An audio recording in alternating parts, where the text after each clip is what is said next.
넷플릭스 정말 좋은 영화가 나왔습니다. 바로 영화 DP 개의 날인데요.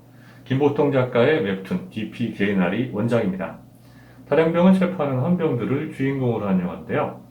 군대에서도 드문 보직을 가진 군인의 생활과 또 탈영의 이유에 대해서 적나라하게 까발리고 있어서 군 필자들이면 저절로 엄지척할 수밖에 없는 작품입니다. 진짜 사나이 등을 통해서 이미지 세탁에 힘써온 국방부는 이 영화가 좀 못마땅하겠죠. 아들, 동생, 오빠, 애인을 군대에 보낸 여자들은 이 영화를 한번 꼭 보시길 바랍니다. 자랑스러운 여러분의 아들이자 애인, 오빠가 되먹지 못한 장교들과 구제 못할 인간 쓰레기들 때문에 어떻게 파괴되고 탈영을 생각하는지 그 이유를 정확하게 알 수 있습니다. 좋은 영화나 소설은 자료조사에 많은 시간과 노력을 쏟습니다. 윤태호 작가의 미생도 무역 상사에 직접 가서 상사와 상사원들에 대해서 철저히 조사한 후에 그렸다고 하죠. 자료조사에만 몇 년이 걸리는 경우도 있다고 합니다. 이 영화도 DP들의 일상이 너무나 리얼해서 작가의 체험이 녹아있을 거라고 짐작을 해봤는데요. 역시나 원작자가 DP병이었다고 하네요. 본인 경험을 모티브로 하고 또 에피소드 또한 대부분 실화를 각색한 것이라고 합니다. 본 경험이 없는 미필이나 여성들은 허구라고 생각할 수 있겠지만 이게 대한민국 군대의 현실입니다. 영화 속에서 안호준 이병의 고참이 DP가 뭐냐고 물어보죠. DP는 Deserter Pursuit, 우리말로는 군무이탈 체포 전담조라고 합니다. 탈영병을 체포하는 헌병으로 옛날에는 사병들도 할 수 있었는데 2019년 8월 군사법 개혁안으로 이제는 부사관 이상만 할 수 있습니다. 이제 영화 이야기를 해볼까요? 일단 포스터가 굉장히 멋집니다. DP의 특징을 한눈에 알아볼 수 있어요. 안호준과 한호열의 신분을 사법과 또 군복을 나눠서 직관적으로 보여줍니다. DP는 원래 2인조로 다닙니다. 안호준 이병은 한호열 상병과 짝이죠. 안호준 이병 역의 정혜일은 침착하면서도 또 탈영병에 대한 연민과 탈영 이유에 대해서 고민하는 모습을 보여주면서 그게 중심추 역할을 합니다. 백으로 들어와서 근무 중에 술 먹다가 탈영병의 자살을 놓치고도 숨기기에 급급한 고참을 때려 눕혀서 영창에 가기도 하죠. 가정폭력을 행사하는 아버지 밑에서 자라서 늘 가라앉아 있으면서 권투를 배워서 탈영병 체포에 적격인 캐릭터입니다. 안호준 이병을 배려해주고 극전개에 활력을 주는 캐릭터가 바로 한호열 상병입니다. 속에 능구렁이와 구미호가 들어있는 듯한 노련미로 고참이든 상사든 제 마음대로 요리하는 인물이죠. 한호열 상병의 유머와 위트 덕분에 이 영화가 더 흥미로워졌습니다. 놀라운 사실은 한상병 역의 부교환 씨가 1982년생으로 헌병대장을 연기한 현동식 씨보다 2살이나 많다는 사실입니다. 현동식 씨가 교환이 형이라고 부르는 모습을 상상하니 갑자기 좀 오싹해집니다. 박범구 중사 역의 임성규는 역시나 명품 연기를 보여주고요. 탈영병을 체포하면서도 사병들의 입장을 챙기고 또 배려하는 진짜 군인의 모습을 보여줍니다. 책임 회피에 급급한 헌병대장과 간신배 보좌관 사이에서 갈등하고 때로는 불이익을 감수하면서 들이받기도 하죠. 헌병대장과 보좌관 임지선 대위는 제가 군대에서 만난 장교들 모습 그대로입니다. 이 사람들은 오직 진급만 생각하죠. 사병들이 죽든지 말든지 사고가 날든지 말든지 중요하지 않습니다. 진급에 방해가 되지 않도록 하는 게 가장 중요하죠. 군대식의 까라면까 문화가 한국 군대의 발전을 저해한다는 걸 명백하게 보여주는 캐릭터입니다. 이런 무능한 지휘관 밑에서 우수한 지휘관이 절대 나올 리가 없죠. 이 밖에도 조연철 씨가 연기한 조석봉 일병도 눈에 띕니다. 고참들의 가혹행위와 성희롱에 조금씩 무너지다가 마침내 괴롭히던 고참을 폭행하고 탈영을 선택한 비운의 캐릭터죠. 조일병처럼 어쩔 수 없는 상황에 몰려서 탈영한 젊은이들의 인생은 과연 누가 책임질 겁니까? 내가 원해서 간 군대도 아닌데 말이죠. 사회라면 당장 깜빵에 갈 범죄 행위를 한 가해자는 놔두고 왜 피해자가 참아야 합니까? 군대가 탈영을 조장하는 거나 다름없습니다. 이번엔 탈영에 대해서 얘기해보죠. 대다수 군인들이 억울한 상황이 있어도 탈영을 하지 않는 이유는 성격이 좋아서가 아닙니다. 탈영하면 인생을 포기하는 것이기에 이 악물고 참는 거죠. 탈영병 공소시효는 10년이지만 공소시효가 끝나면 군 형법 명령 위반죄로 공소시효가 자동으로 5년 연장됩니다.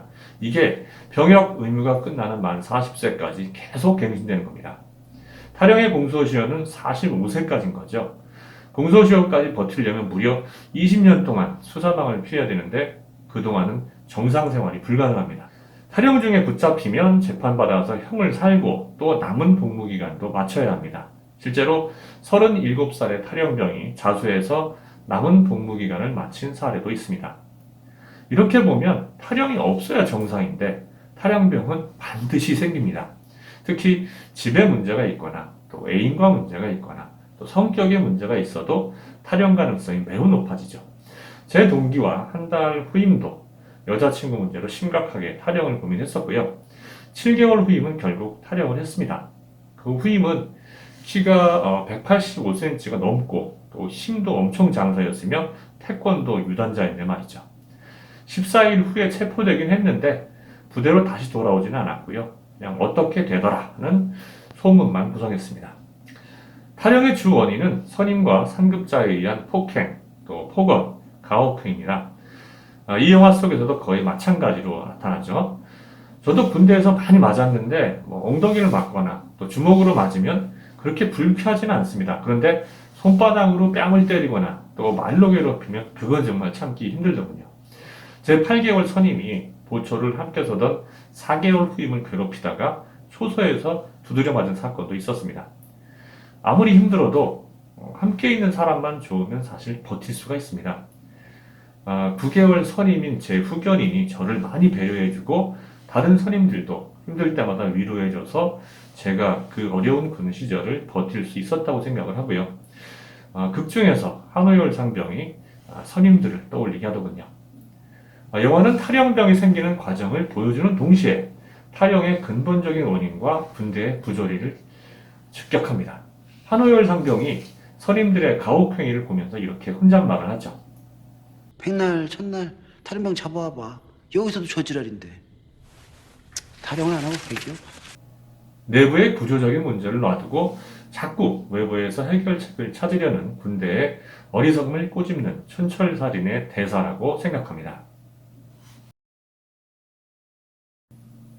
대한민국 남자들은 특별한 사유가 없는 한 군대를 가야 합니다. 그런데 이 시기는 인생에서 정말 가장 소중하고 귀중한 시간입니다. 빌 게이츠와 스티브 잡스는 이 시기에 마이크로소프트와 애플을 구상했죠. 그 소중한 날을 담보로 잡히고 원하지도 않는데 군복무를 해야 되는 거잖아요. 그런데 정작 군대는 이들을 지켜주지도 않습니다. 오히려 군기왕림이라는 얼빠진 말로 젊은이들이 다치고 죽는 것을 방치하죠. 사병들을 몸종인 양 온갖 잡일을 시키고 모욕도 줍니다. 왜 사병들이 장교들의 테니스장과 스케이트장을 관리해야 하며 관사에서 가정부 노릇을 하며 장교 자녀의 과외를 하며 또 간부의 술안주로 쓸 메뚜기와 개구리를 잡으러 다녀야 됩니까? 이게 국방부가 말하는 그 잘난 신성한 병의 의무인가요? 제 경험으로는 장교들과 보사관들이 자기 몸뚱이 편하려고 사병들에게 폭력을 통한 자체적인 문제 해결을 조장하는 것도 있어요.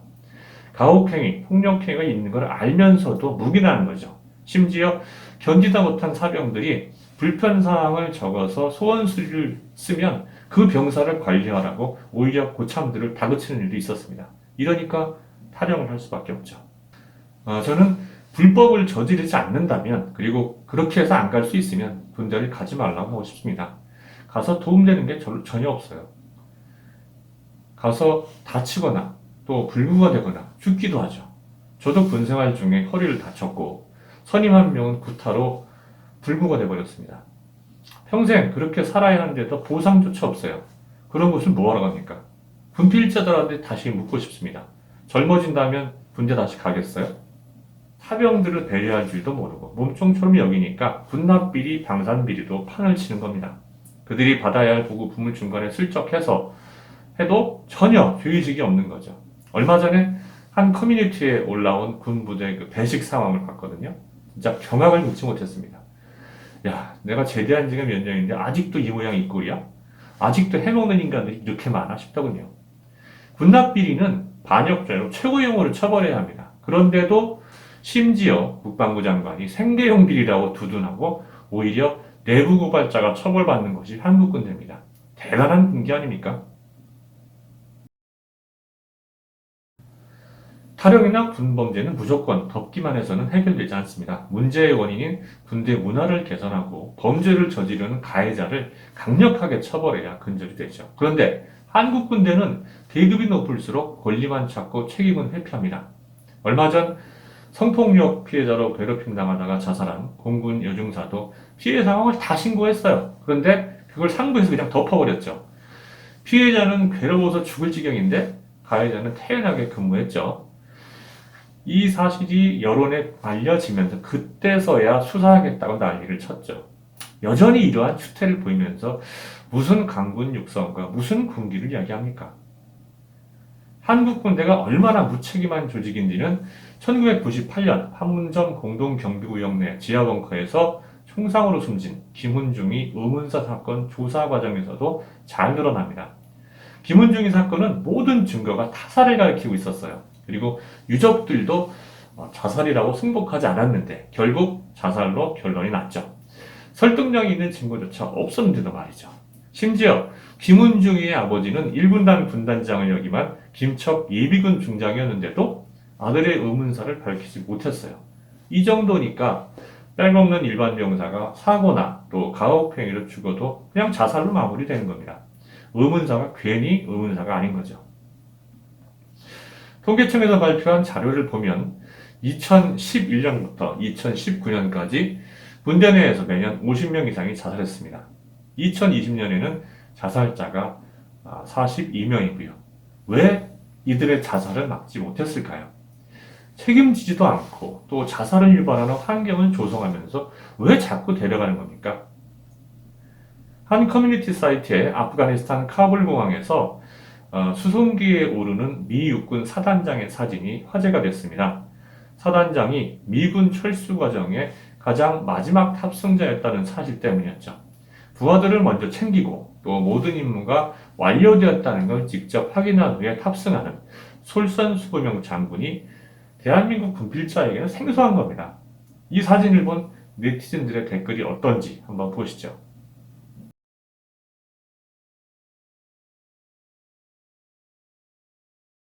평소에 우리 군 수뇌부가 어떤 작태를 벌이고 또 어떻게 그 이미지가 비춰졌는지 댓글에 다 드러나죠.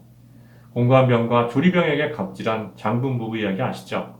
그러면서도 사병들에게는 아직 기회가 날 때마다 강군 육성 군기 확립을 강조했을 겁니다. 그러면 뭐합니까? 하늘이 알고 땅이 알고 또 병사들이 아는데 말이죠. 오늘은 이야기가 좀 길었습니다. 이 영화가 심각한 대한민국 군대 문화를 쇄신할 수 있는 작은 출발점이 되었으면 하고요. 아무리 힘들어도 타령만은 하지 않으셨으면 좋겠습니다. 마지막으로 한마디. 국방부 니네들 진짜 그러면 안 돼. 군대에 자식 보낸 부모 눈에서 피눈물 나게 하면 언젠가 그대로 돌려받는다잉.